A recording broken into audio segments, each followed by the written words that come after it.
Good afternoon. By continuing the American tradition of worshiping freely and respectfully, American Jews and American Muslims are strengthening the freedom and pluralism that defines for us what it means to be an American.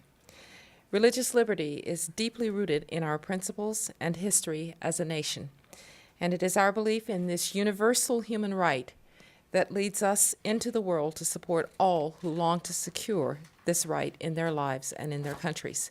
By some government agency like the National Police personally on the use of their sectarian violence in general. Any comment on the decline in religious freedom in Iraq?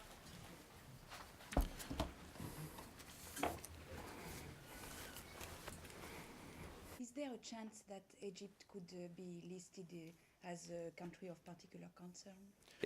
And for the most part, people are getting caught in the crossfire. In the case of these minorities, though, there have been cases where it's clear that certain groups have been targeted. The real problem that we're dealing with is that with the sectarian violence, not necessarily focused upon religious practice, that at the same time religious practice winds up being affected. Alarmed by the violence by some government agency like the National Police personally on the use of their sectarian violence in general?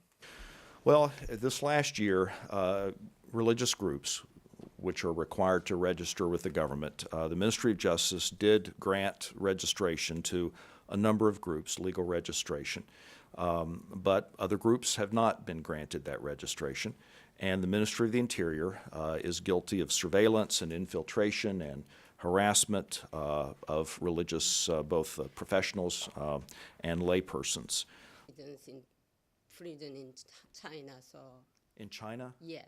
It's clear to us that there is a suppression of religious practice and an aggressive persecution that is unparalleled. I think it's fair to say that North Korea is the worst violator of religious freedom in the world. There basically is not allowance for any real religious practice as far as we can tell. Gone forward, and then there were reports of meddling with Christian groups in the highlands.